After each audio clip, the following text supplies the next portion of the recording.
19h, Yarana, merci d'être sur la première. À la une de l'actualité ce soir, la pleine souveraineté ou non de la Polynésie a divisé une nouvelle fois à l'ONU les deux grandes forces politiques locales.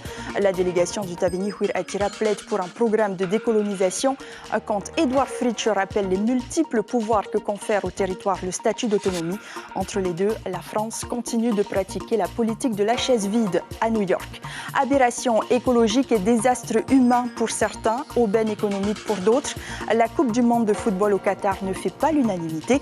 Plusieurs villes de France boycottent l'événement. La Polynésie emboîtera-t-elle le pas? Réponse dans un instant. Depuis un demi-siècle, l'Ifremer est ancré dans l'océan Pacifique. Depuis, le champ des recherches s'est élargi à des domaines à fort impact pour le développement du territoire. Écosystèmes coralliens, aquaculture, pêche. De la surface au grand fond, les écosystèmes marins et leurs ressources sont au cœur des projets impliquant l'Ifremer. Et nous parlerons spécifiquement de la protection des océans aussi ce soir avec notre invité, l'ambassadeur de France chargé des pôles et des enjeux maritimes, Olivier Poivre d'Arvor, est l'invité de ce journal. Et enfin, nous irons au Tuamotu pour suivre le concours de pêche de Tchurei. Il rassemble les adeptes de la discipline en un seul et même lieu, le lagon de Mani. La Polynésie est-elle pleinement autonome ou devrait-elle être réellement indépendante? C'est forcément une question de point de vue et chaque parti politique défend sa position. Et encore plus, à 6 mois des élections territoriales, si René Temeharo a ardemment défendu la position du gouvernement à l'ONU, Edouard Fritsch, lui, s'est exprimé depuis Tahiti pour dénoncer un combat dépassé d'arrière-garde dont la Polynésie n'en tire aucun bénéfice. Les explications de Nicolas Suire et Marcel Bonneau. 19 indépendantistes à l'ONU. Le Tavini met le paquet pour cette nouvelle réunion de la 4e commission. Pour le parti, la décolonisation est plus que légitime cette année puisque les 3 députés élus sont tous indépendantistes. C'est donc fort de cette victoire démocratique que nous venons devant vous pour demander à la France de ne plus pratiquer la politique de la chaise vide et d'entamer immédiatement un dialogue sur la décolonisation de Maui Nui. Face aux indépendantistes, un seul autonomiste clame que la Polynésie n'est plus colonisée depuis longtemps et vante le statut de l'autonomie. Depuis 1977, notre territoire bénéficie d'un statut d'autonomie qui a évolué à 5 reprises. Ce statut original nous permet de disposer des leviers nécessaires pour notre développement économique, social, culturel et identitaire. Oscar Temaru a appuyé son discours sur les problèmes que la France lui a infligés à lui et à son parti pour couper court à la décolonisation. Je dois ajouter que ma famille et mes enfants ont été stigmatisés. Je peux également vous dire que ma vie a été menacée à plus d'une reprise par les soi-disant services spéciaux français. Au même moment, Edouard Fritsch organisait lui aussi un discours, mais celui-ci était destiné à la population polynésienne depuis la présidence. Le combat du Tavini à New York pour dénoncer un soi-disant colonialisme français est un combat dépassé, un combat d'arrière-garde dont la Polynésie ne tire aucun bénéfice.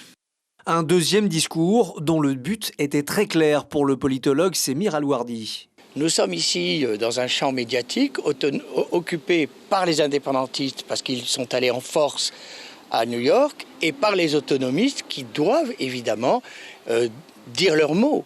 Donc chacun doit se retrouver dans ce champ médiatique parce que, je répète, au-delà même de ce que représente le comité de décolonisation, il y a aussi des élections à venir. Rappelons que le vote des législatives était un vote sanction contre le gouvernement et non pas en faveur des indépendantistes. Toutefois, cela ne donne pas forcément le résultat des élections territoriales.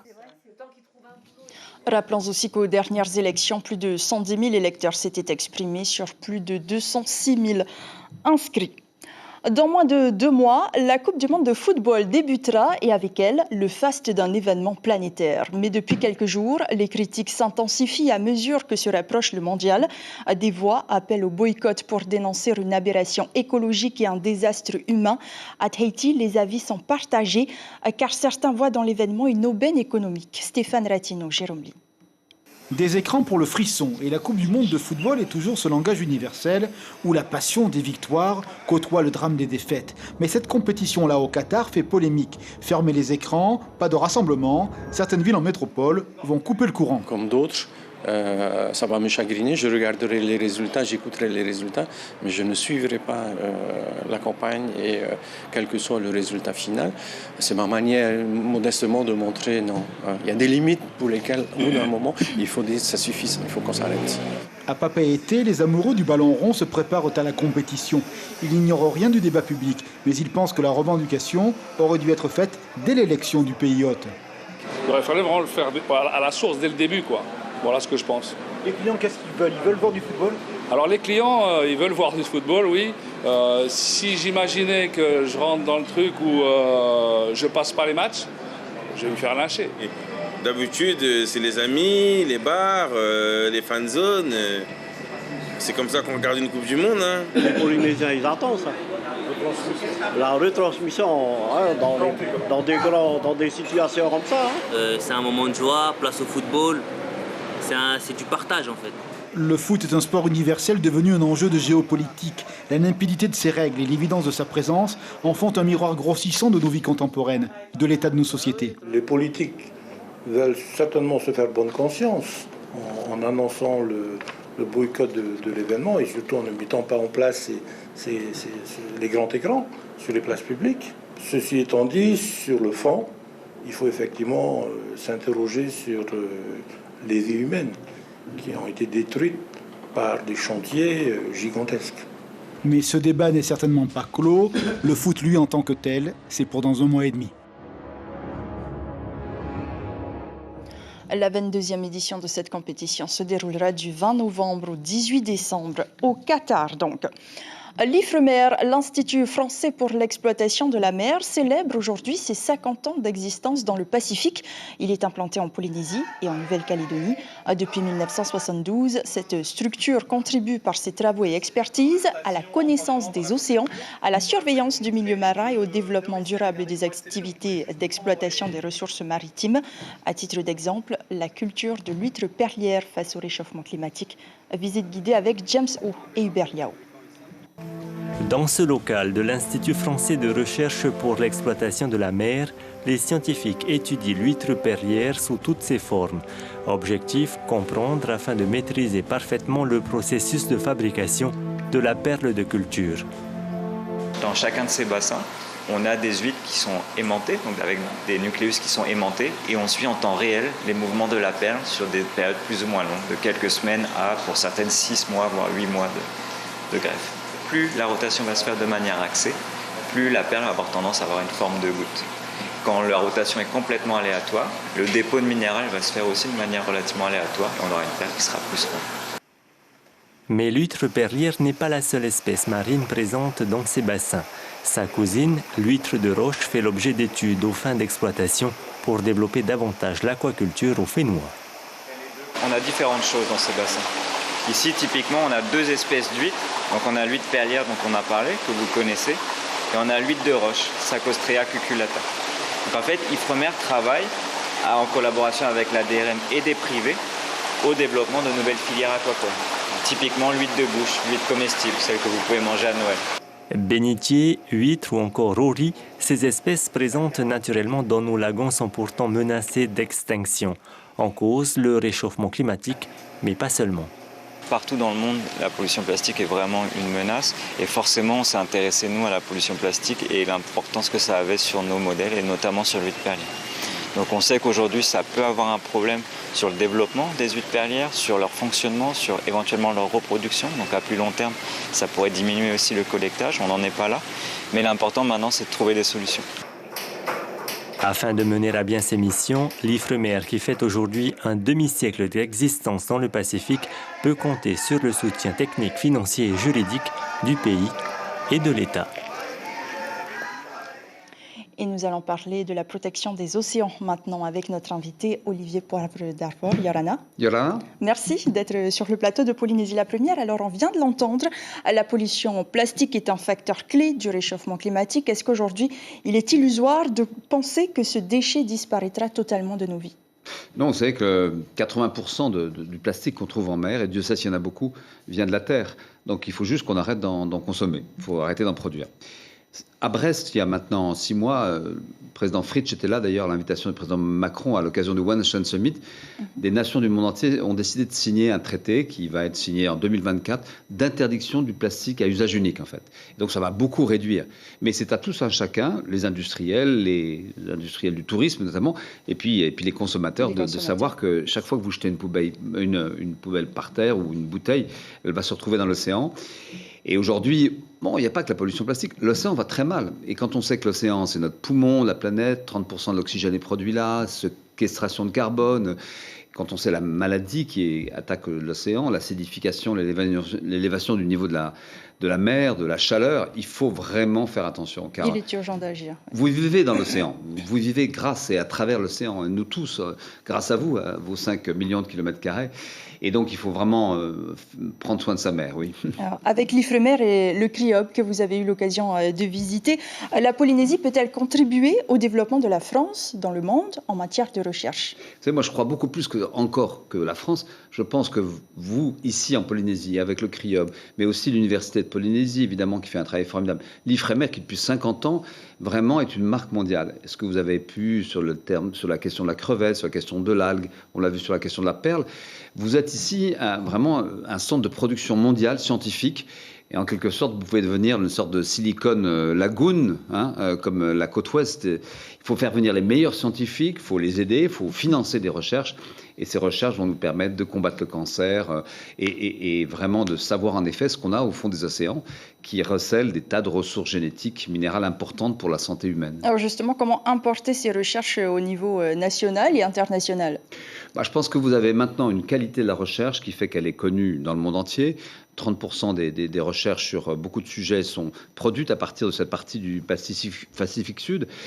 Et puis vous êtes en contact avec le continent américain, le continent asiatique évidemment. Donc ce qu'il faut, c'est se dire, c'est un pari qu'on fait sur la science. Et je crois que le gouvernement ici le fait d'ailleurs. Nous le faisons nous en France avec vous. Et ensemble, nous pouvons faire de cet archipel vraiment une sorte de laboratoire extraordinaire de la connaissance de l'océan. Et vous êtes sur un chemin qui est vraiment magnifique pour ça. Alors, la France justement, qui est la deuxième puissance maritime mondiale grâce à ses territoires d'outre-mer, qui sont des relais géostratégiques, mais il y a parfois un sentiment d'abandon dans ces pays de la part de la métropole. Vous l'avez dit vous-même en mars, l'outre-mer représente 97% de notre zone économique exclusive sans que l'on lui rende suffisamment. Alors finalement, est-ce que nous pouvons toujours compter sur la France pour nous soutenir dans nos politiques en matière de protection de l'environnement? Plus que oui. Simplement, c'est vrai que la pensée du monde, elle est très centralisée. Et là, une pensée archipélique consiste à dire on ne va pas partir du centre, de l'hexagone pour penser, mais on va partir justement de ces extrémités exceptionnelles qui sont les vôtres, notamment dans cet espace du Pacifique Sud.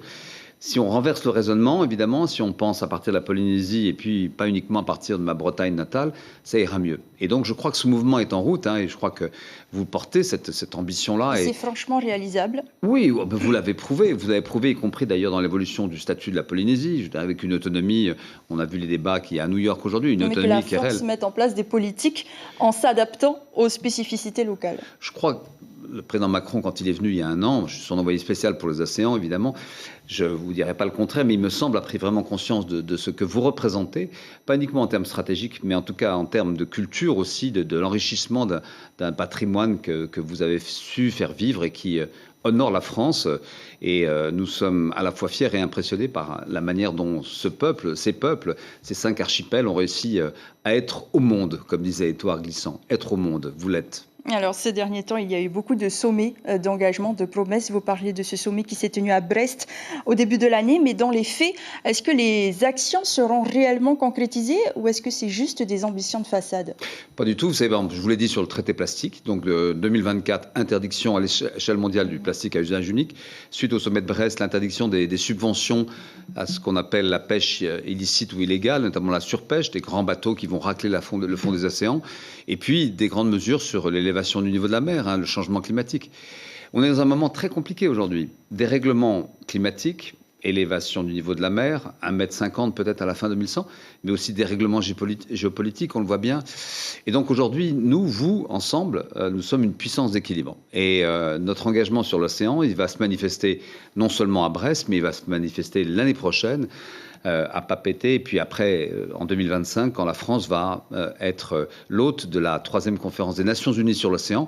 Et nous voulons véritablement, avec cette conférence des Nations Unies, faire ce qui était fait en 2015 sur le climat, le faire pour l'océan. C'est-à-dire vraiment pouvoir, à partir d'indicateurs, mesurer la dégradation de l'océan et puis combattre cette dégradation. Et nous sommes probablement le pays le plus engagé dans ce combat, d'un combat pacifique, pas un combat d'exploitation des ressources, mais au contraire de l'exploration et puis de faire que cette biodiversité soit aussi riche qu'elle est aujourd'hui chez vous. Le rendez-vous est pris donc pour le second semestre 2023.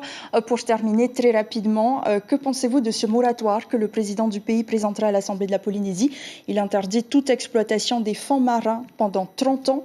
Est-ce que c'est salutaire ou inopportun, notamment à l'heure où la France doit encore se positionner pour ou contre un moratoire sur l'exploitation minière des fonds marins? La France a dit ce qu'elle avait à dire en juillet dernier, il y a maintenant quelques semaines, quand le président Macron a dit non, pas d'exploitation, pas d'exploitation.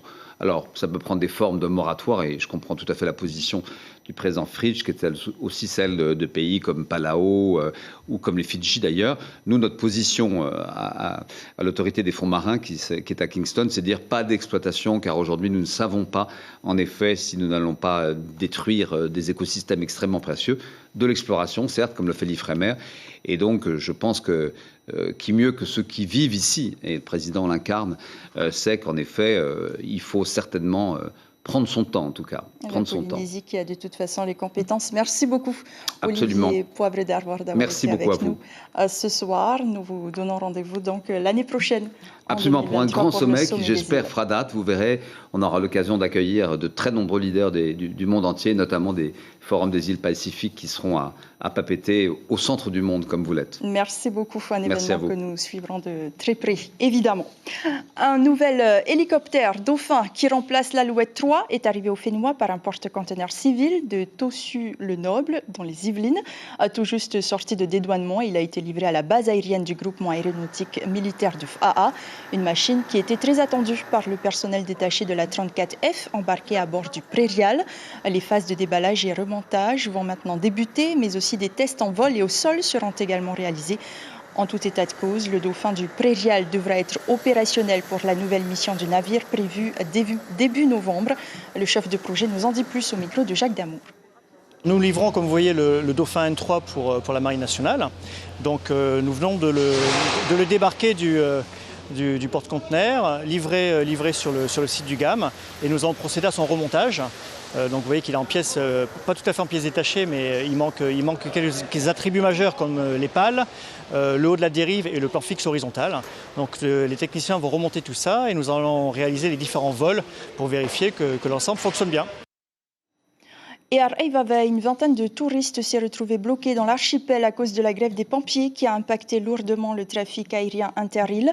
Le prochain vol serait prévu demain seulement et en attendant, les visiteurs ont dû débourser de l'argent pour se loger depuis vendredi dernier. Voici des réactions recueillies sur place par notre correspondant Arthur Thierry. Nous sommes coincés ici depuis vendredi et notre départ est prévu mercredi au vol régulier, ce qui nous engendre beaucoup de frais supplémentaires puisque nous devons payer la pension en plus ici alors que nous avons payé les autres pensions ailleurs et nous ne serons pas remboursés. Le problème, c'est qu'on se sent un petit peu abandonné par la compagnie aérienne car elle a nos coordonnées. Elle aurait dû normalement nous recontacter pour nous faire des propositions compte tenu du fait que la grève est maintenant terminée. J'avais 11 personnes qui devaient rentrer et donc vu la grève qui est tombée, ils sont restés jusqu'à aujourd'hui. Et ceux qui devaient arriver n'ont pas pu venir parce qu'il n'y avait pas l'avion vendredi. Donc il y a eu des annulations de ce côté-là.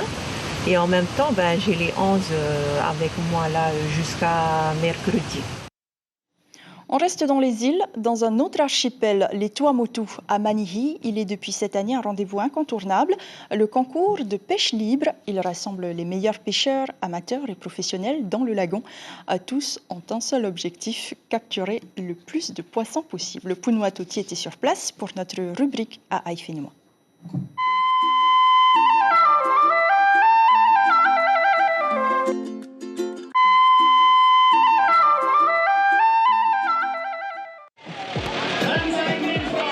À Manihi, c'est un spectacle dont on ne se lasse pas. Les 10 bateaux qui ont concouru pour le concours de pêche sont de retour après 10 heures en mer. Une trentaine de pêcheurs, amateurs et professionnels. La plupart sont originaires des Tuamotu. Aujourd'hui, la pêche est bonne. Le plus gros, on a eu à 6h30 le matin. Et il était en haut vers les 50 mètres de profondeur.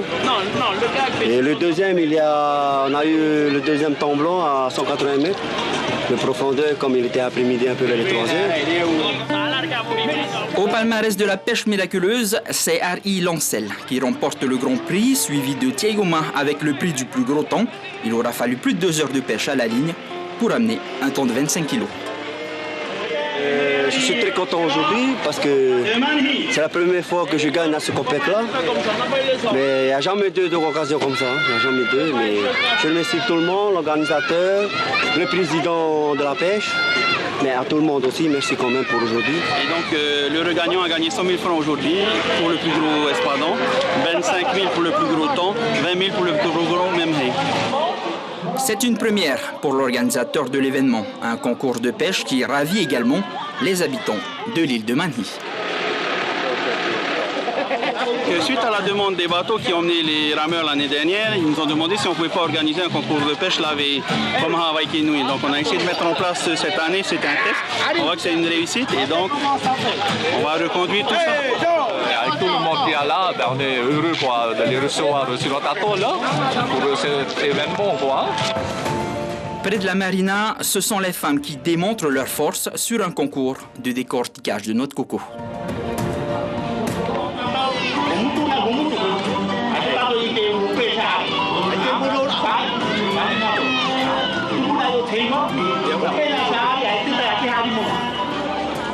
La pêche et le copra restent les activités principales des habitants des îles.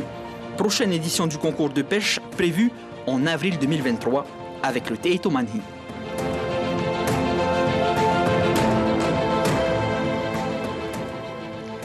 C'est la fin de ce journal. Nous retiendrons cette information. Edouard Fritsch qui s'est exprimé depuis la présidence juge dépasser le combat du Tavinihouir attiré à l'ONU. La délégation s'est exprimée aujourd'hui devant les 193 États membres et a demandé entre autres à pouvoir, je cite, entreprendre un dialogue intelligent avec la France pour obtenir un processus de décolonisation comme celui de la Nouvelle-Calédonie. Fin de citation. Face à eux, pour défendre la position du gouvernement, René Temeharo qui a affirmé que l'autonomie du pays est la voie du développement et la garantie d'un partenariat économique et sécuritaire fort avec la France. En pleine campagne pour les territoriales, chacun prêche pour sa paroisse. Demain, le haut-commissaire de la République en Polynésie sera l'invité café de votre matinale radio.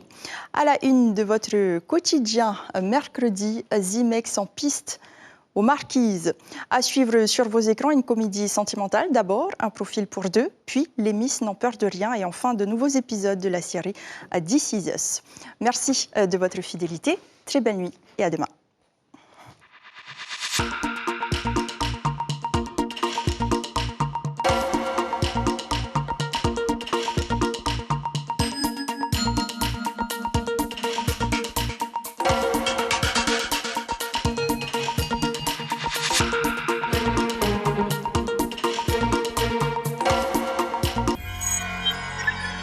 Retrouvez ce programme en replay sur notre site internet.